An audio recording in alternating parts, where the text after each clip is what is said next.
So, in a democracy, whether you like it or not, there has to be some form of dissent. Alam mo, sa demokrasya, you define democracy. Sabihin mo lang, it's a system of government without dissent. And that is not democracy at all. Ang essence ng democracy is kung may gusto mong sabihan karamihan, kisihuda kung 1,000 kayo, magsabi ito, at may isang tao lang magsabi, hindi tama yan. That is democracy. But kung magsabi that, hallelujah, that is dictatorship. Believe man tayo kay Marcos. No problem about it. Marcos is good. Give it to him, the honor. Marcos is excellent. Walang problema. We will agree para wala na lang gulo.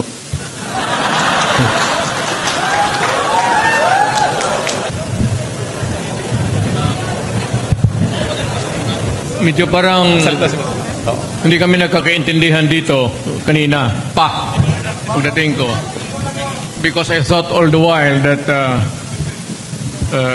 the party PDP at this time would be ready to announce a senatorial slate, at least ilang yung tao na galing ng PDP na gustong tumakbo. Apparently last minute discussion was that we are not ready to do that. Pero wala naman tayong pag-usapan. Wala naman akong ibibigay sa iyo ng pera. Wala man tayong pera.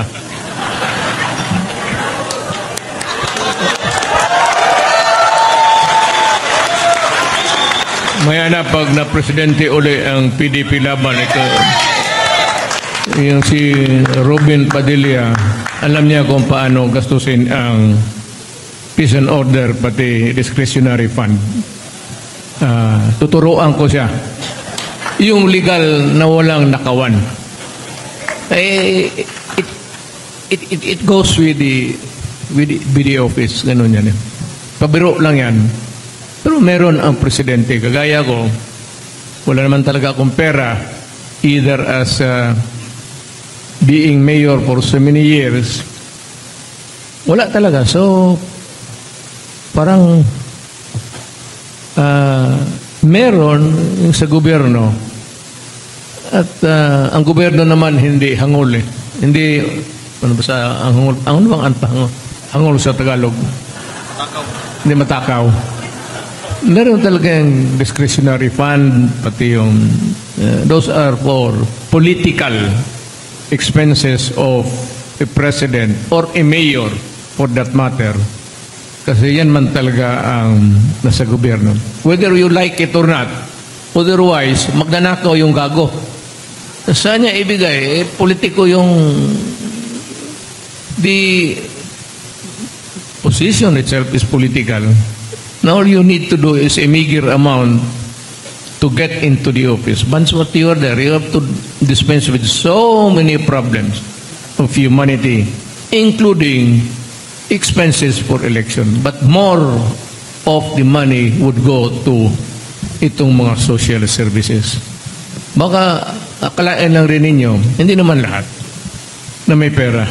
Walang pera sa ano. Mauubos talaga sa pangangailangan ng tao. Kasi hindi lahat na referrals na may sakit ito, sakit doon, merong karamihan yung most of the, kasi yung maipadala mo sa ospital, sa regional, sa provincial, madali yun.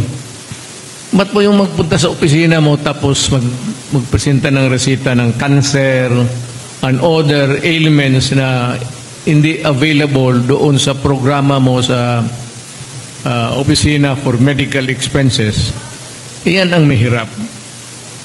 Kaya minsan, ang akala talaga ng karamihan, the perception is, baka akala nila talaga nagnanakaw yung mayor pati governor.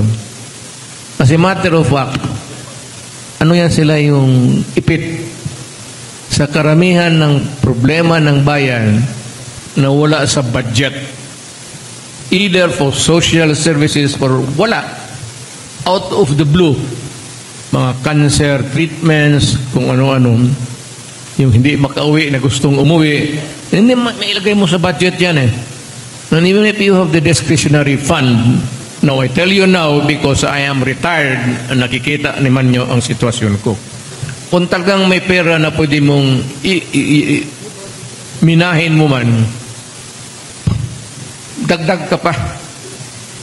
Baski may pera sa gobyerno, kung talagang if you want to solve the problem of humanity once you are in public office, kulang pa yan. Dagdag ka pa dyan. Pati na yung sweldo mo.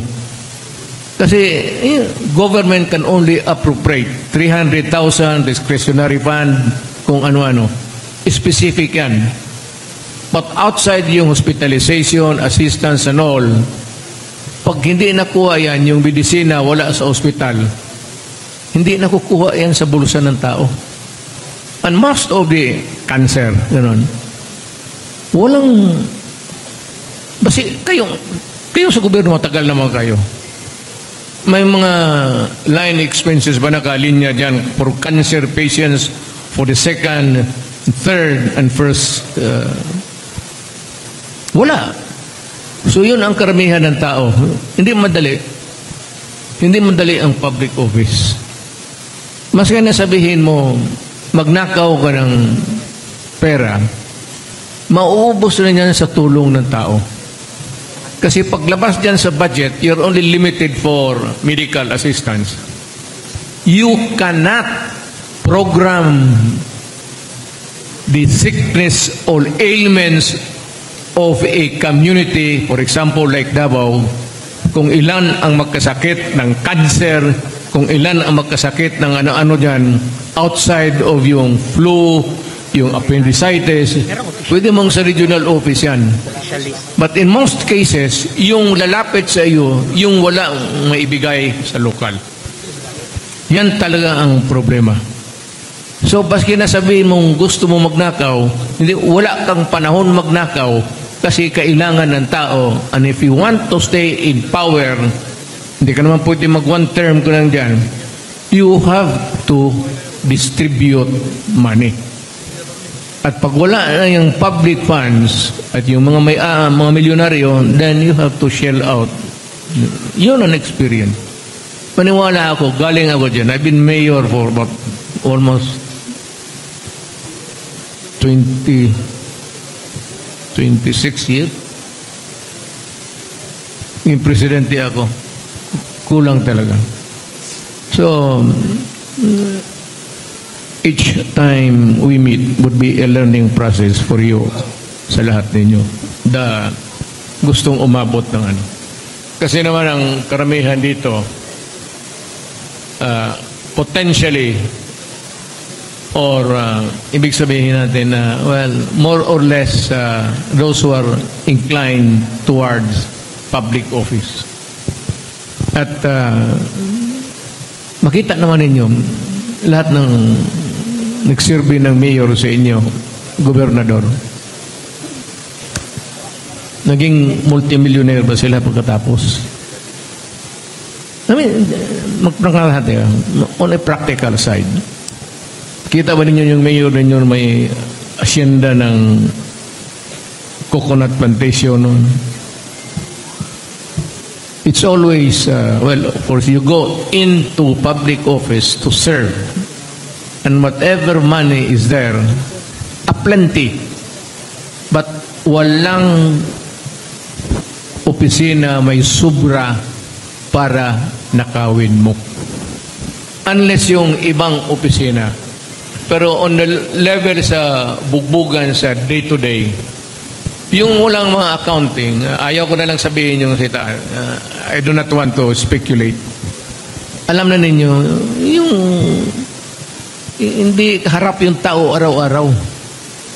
Pero yung mga opisina, mayor, and baski na hindi elected, walang araw-araw talagang mapipilitan kang magastos. So at the end of the day, yung masabi nilang bigyan ka ng 300, bigyan ka 300, 400, half a million. Kasi ba, Davao City, with a population of, I don't know ilan na ngayon, Bigyan mo ng 20, 25, 50 million. Kulang yan.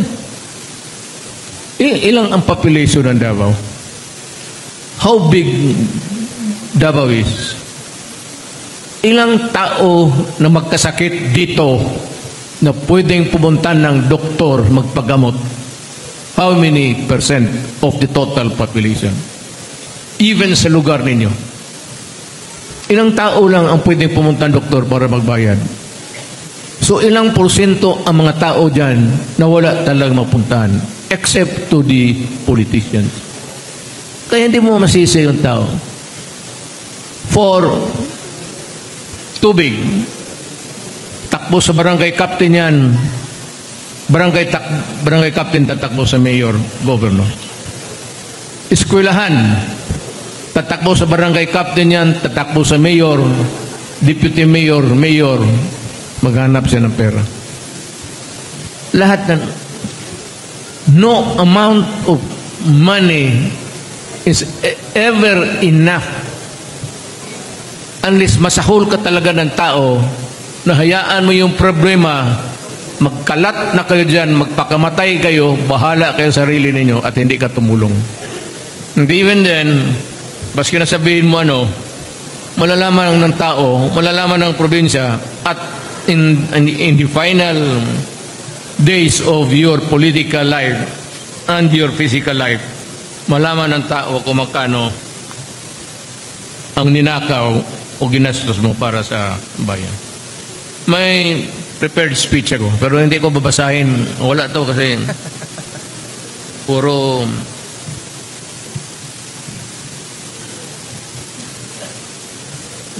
aside from my strong belief in their capacity to legislate, I am confident that they will always have the best interest of the Filipinos and the country in mind. Do we have to discuss this? Anak ka na. Kung tatakbo ka, what are you there for? Kung tatakbo ka ng sweldo, tatakbo ka ng barangay captain, tatakbo ka ng mayor, ibig mo sabihin may plano ka na nabuta paano magdakaw? Kung gano'n, you are one of a kind. Maganda lang kasi tignan ang mayor because of the privileges and the barangay captains. Mayor, governor, senator, lahat yan, people's money yan. And when I am called to Malacanang for a conference with the president, do not expect me to use money from my pocket. I have to charge it sa gobyerno. Pag sinabi ng gobyerno, no, we will not allow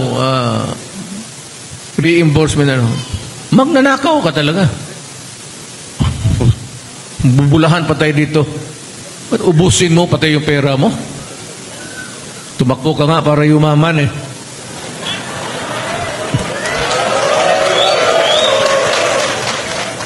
Ang public office would pave a way for you to do legit. Legitimate lang.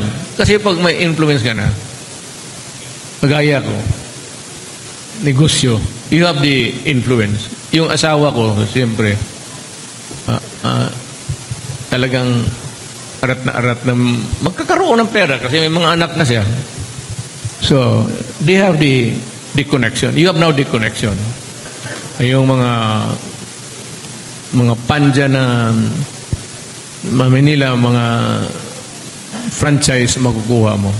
Those are the privileges of a politician. Pero kung sabihin mo magnanakaw, pero marami rin yan sila. Pero hindi lahat, I assure you. Yung iba, because it paves a way for opportunities for you to talk to people, and maybe kaya na sila magpasok sila dito and they would say that, Mayor, gusto mo yung isang franchise namin doon, then would just say, tanggapin ko yan pero wag dito sa siyudad ko. Maybe bigay niyo yung isang parang for delikadesa. Pwede man kunin mo yan, sige bigay mo sa akin, total legitimate yan eh. Pero siguro, delikadesa, sabihin mo na pwede mo bang ilagay natin yan sa South Cotabato? Akin. Pwede na ilagay natin sa Palawan. para yung kita mo maubos doon sa kababiyahe mo, para bantayan mo lang yung negosyo mo para hindi malugi. Parang ganun. Those are the, anong tawag nito? Let me, yung laro ng politics and the opportunities for politicians to uplift. Either you have the choice of nakaw, talagang you falsify documents or you invent projects, or you maghingi ka ng pabor dyan sa mga nabigyan ka ng franchise dito, franchise doon. Meron ako. Nabigyan. Pero sabi ko, huwag dito sa syudad. When I was mayor, so, nabigyan kami, franchise. Ano ba naman ng franchise ng Pandesal, putang ina, pakialaman mo pa ba yan?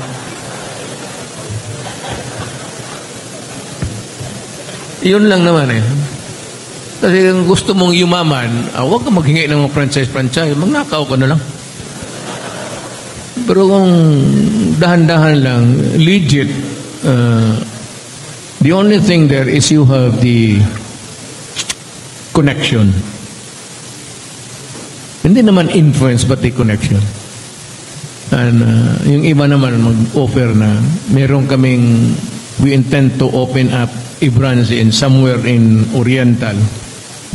You might be interested to invest. Parang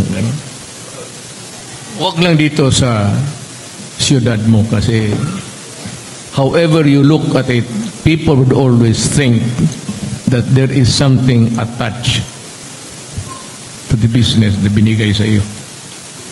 Well, anyway, babasahin ko ba itong may naisip, matanda na talaga ako. Maganda yung nasa isip ko kanina papunta dito. Ang problema, magtataka ako kung bakit malayo. Malayo masyado sa downtown. Pati yung nag-travel ako dito, halos wala akong nasasalubong na sakyan. So sabi ko, paano ito mga delegado makauwi ngayon? Walang problema yung maganda kasi maraming mag-offer. Yung maganda pero matanda na. Sabagay, may maraming matatanda naman dito.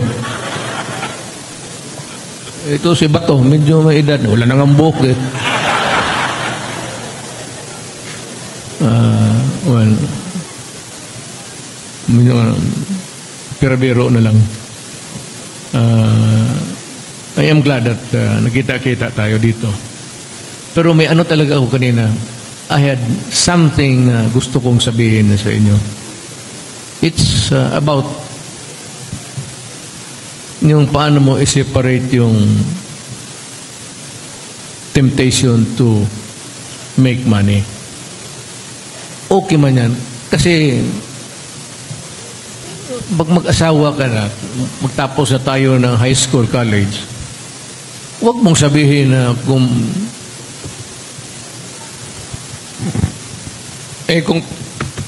pagadon ka, 5 ang anak mo,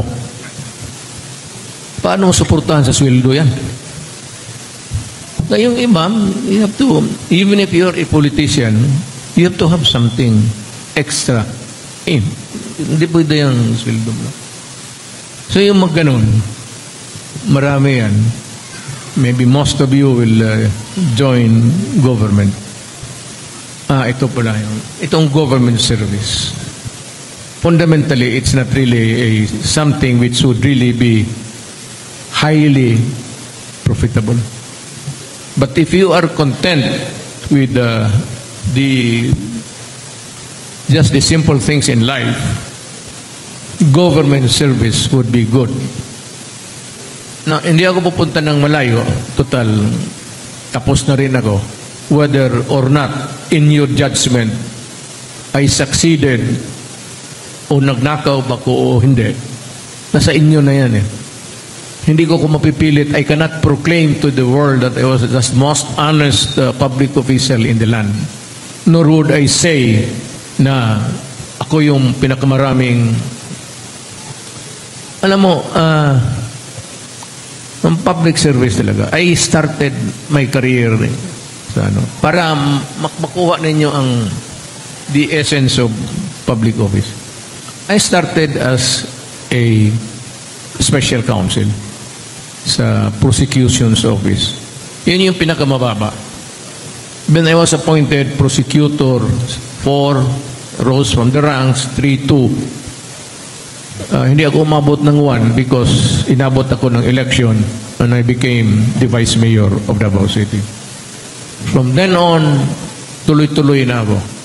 I never lost an election. I became mayor for several, many times over. Naka 9 years ako plus another set of 9 years. Became a congressman and eventually I became president. Ang masabi ko sa public office na kung kontento ka lang, as you go along higher, it will improve your environment, your situation. Kasi medyo malaki yung pera makapag-aral ang mga anak mo. And kung maging politika ka, nasa politika ka, medyo marami kasi ang allowances and everything. Pwede ka makapagpadala ng anak mo sa Manila, aral sila doon. Pero kung sabihin mo na 10, hindi na kaya yan. 1 or 2 or 3, pwede ka makapag-aral lang. Just like my father. My father was governor for 3 years plus. Nakapag-aral kami, ako, pati yung kapatid ko. Yung iba, dito na. Lumalaki na kasi yung expenses. Bata pa kami, medyo kaya pa. Pero yung lumalaki kami, nag-asawa na, kailangan na ng tulong yung iba, medyo lumiit yung, so sila, dito na lang kayo. Kasi yung mga kapatid ninyo, may asawa na, kailangan ng tulong.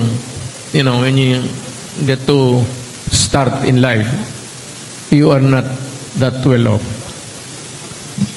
Ang akin lang, because from a prosecutor, I was lucky enough to be a mayor and then eventually president. Nung na presidente na ako, wala nang kasos kasi halos tapos na lahat. So yan lang ang maano ko sa inyo that maybe kung naisipan ninyo to join the public service, not politics, okay yan. Maganda. If you are sincere and you are really competent in your estimation na kaya mo, try it. Give it a try. Dito sa harap ko, marami na akong nakikita dito na sa politika na. And they're making good. Yung perception na wag ninyong disabuse the mind na yung mga politiko na sabihin mo na dyan sa politicians rather na nasa gobyerno. Meron, pero hindi lahat. It depends on the opportunity sa office. Lalo na yung walang accounting. You can get the money and spend it just like as if it is your own. And there is probably no strict audit or an accounting for that money. But kung ikaw matino ka, you will gawin mo lang yung tama. Ayaw ko nang mamalayo kasi wala akong maituro dito na hindi ko kilala kung anong history nila. But I started as a special counsel, prosecutor, then mayor, eventually diretso ako sa presidency. Nadumaan ako sa presidency. My life is an open book. Kung saan ako nanggaling noong mayor pa ako, vice mayor pa ako, naging presidente ako, pagkatapos ko sa public service, nung fiscal pa ako, yung bahay ko sa Dunya Loisa, ganun na yun. Anyat nakapag-paaral ako sa kanila. Sa iba ko ng pera, ito, pinaaral ko sa San Beda kasi galing ako doon. Bingbong, Medialdia. College of Law, San Beda rin yan. Ito pa rin yung iba, dito ko na sa si Inday, dito lang yan. Ito sana kasi gusto kong kumuha ng law. Ang nangyari, common law lahat.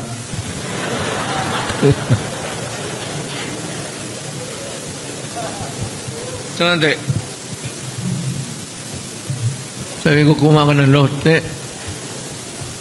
After a few years, common laws na lahat. Ganun talaga sa buhay. Ginusto ko man. O hindi mo makuha lahat. So, ganun lang ang short of relating to you what are the venets of life. Dito tayo, magkikita man tayo muli. It's a long way.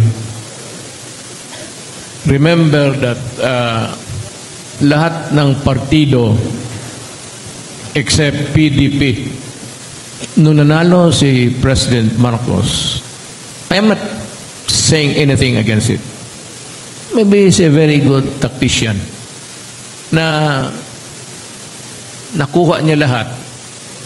Ang partido, he was able to gather everybody and everything at natunaw. Wala namang partido.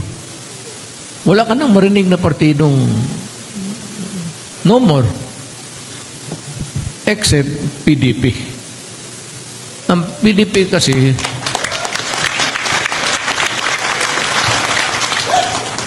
kasi hindi ito back up ng milyonaryo. Sa totoo lang yan ang ano dyan. Wala itong bata-bata na ito kandidato ka sa tobacco, ito kandidato ka ni no such thing. Ito kay Ramon ka, kay Lucio ka. Wala sa PDP yan. Wala talaga. I don't know sa order. Kami dito wala. And we never ever naghingi ng ako, kumpiyansa ako kasi malakas talaga ako sa Davao. I mean, starting from my father, he was, I said, governor for so many years. And Davao City was part of the one big province na lahat kami tao dito bubuto ng governor. So, walang yon. Walang question na may political stock na ako. Yung sa iba. Siguro, ibang istorya, ibang equation naman. So, yan ang alam mo, elections are coming in. Remember that lahat ng mga partido na pumunta kay Marcos, I'm not saying anything against it. It is good. It shows the markmanship, target ng ubusin kayo. Pero ang nagpaiwan kasi, ang talagang nagpaiwan, whether most vocal or in some places, silent. Pero nandito pa rin sa opposition, ang PDP. Yan. So, in a democracy, whether you like it or not, there has to be some form of dissent. Alam mo sa demokrasya, you define democracy. Sabihin mo lang, it's a system of government without dissent. And that is not democracy at all. Ang essence ng democracy is kung may gusto mong sabihan karamihan, kisihuda kung 1,000 kayo, magsabi ito, at may isang tao lang magsabi, hindi tama yan. That is democracy. But kung magsabi that, hallelujah, that is dictatorship. Kaya kailangan tayo, nandito man tayo ngayon sa, hindi man tayo identified. Well, you had your heyday. I was the president a few years ago, and I hope na nakatulong ako sa inyo personally. But if not, then I hope that you'd recognize my effort really to just run government in the most regular way. Huwag na yung extraordinary. Regular na lang tayo kasi yun naman ang kaya natin. So, nandito tayo uli. Nandoon lahat. Nandoon lahat ang partido. At alam ko matutunaw yan. At the end of Marcos' term, magre-regroup pa yan. Mag-aaway pa yan. While ang PDP, established na tayo, wala na tayong pag-aawayan. Yan ang totoo. At wala tayong sinusunod. Believe man tayo kay Marcos. No problem about it. Marcos is good. Give it to him, the honor. Marcos is excellent. Walang problema. We will agree para wala na lang gulo.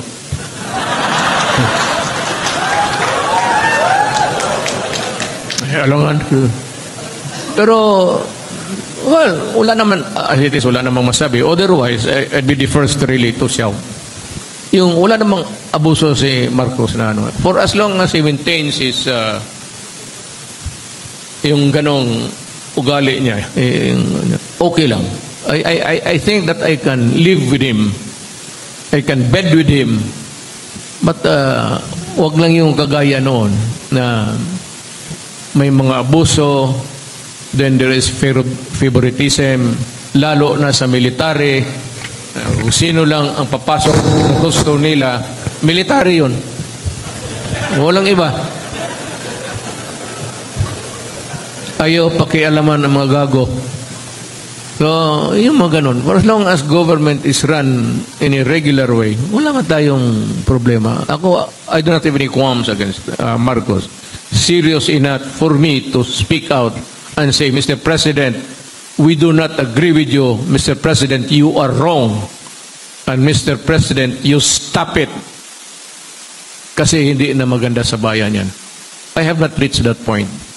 But kung meron akong hindi nagustuhan, out of respect, hindi naman, it does not really would go into the core of governance na walang, hindi masyado abuso. Sinisekreto ko. Okay, sabi sa amo natin na alam mo, baka masobrahan. Ganon. Tutulong ako, pero in whispers, because hindi naman tayo sa oposisyon. But there has to be somebody on the opposite side. Ang tawag niya normally is opposition sa politika. Pero in a body politic, sa governance, in a democracy, kailangan talaga merong sa kabila.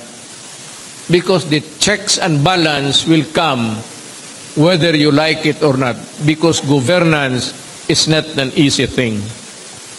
It's a gamot of so many things sa buhay ng Pilipino, ng isang community, country, na maraming problema, pasok-labas. And somebody has to attend to the problem, solve the problem, but then again, there has to be somebody which says that you are doing it right or you are doing it wrong.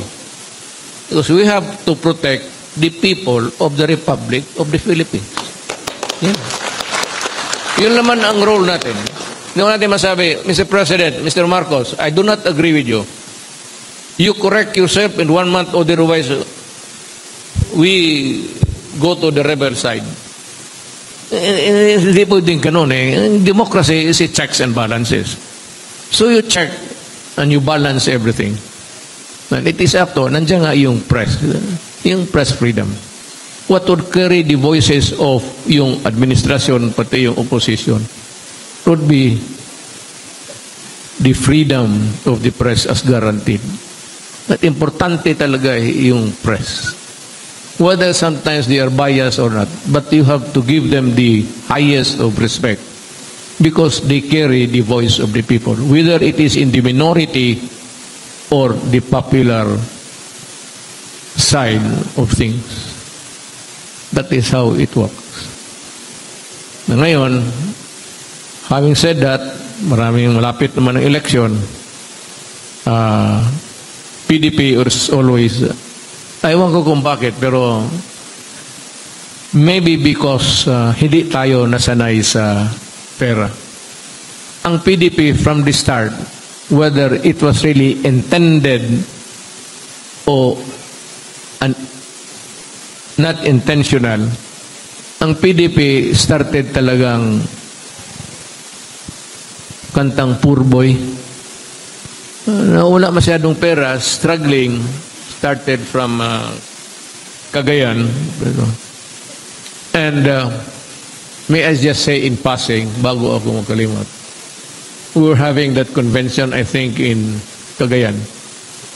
The birthplace of PDP. Alam mo na pagpunta ka, alam mo kung sino lang pumunta doon na visible, recognized PDP leader? Girly Balaba. Ikaw lang. Siya lang. Doon ginawa yung PDP. It was hammered. Girl, magtindig ka, tinitinignan yung tao kung sino ka. Tumitindig ka, umarot ka pa kanila. Mag-i-eleksyon na. Nandiyan na sa kanto. Ang PDP, walang pera. Nag-umpisa ang PDP, walang pera. Hanggang ngayon, wala tayong backer. Walang pera. Kaya, ewan ko kung makauwi pa kayo, may pamasahe pa kayo pauwi. I do not even know if we can go home. Baka yung iba maglakad pa. And if you're planning to walk home, if it's just a few kilometers, sabihin na lang nyo at we will provide the transportation. Kung kayo naman malayo at wala talagang pera, join the party of the president. Sigurado yan. Ang ibig kong sabihin, what really I'm trying to drive at is, ang PDP talaga was founded by men run only prinsipyo. Hanggang ngayon, wala akong nakitang taong politiko dito sa Pilipinas na nagsabi, Mayor, pwede ba akong mag-join ng PDP? Always mag-gravitate yan doon sa presidente. But after that, kagaya ko na PDP ako, maraming nag-join. Masaya ako. Pero nung hindi na ako na presidente, iniwan na ako. Hindi na ako masaya. Ganon talaga. Pero yung mga tao na PDP noon at nagpaiwan hanggang ngayon, ang laki ng respeto ko sa inyo sumasagot. At kung sakali tatakbo man kayo at sabihin ninyo wala kay pera, we will raise the money. Kasi more or less, hindi tulong na under the table. Yung tulong na nagtayo ng mga itong malalaking multinationals. Pwede man ako maghingi na sabihin na sponsor lang ng isang merienda ng kandidato o kung mayroon kang malaking budget dyan, maski 50 million, okay na yan. Tumutuloy itong yawa na ito.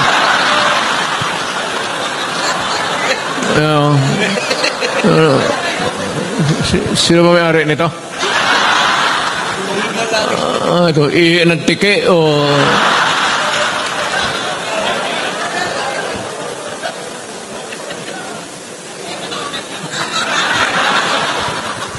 Amoy babae.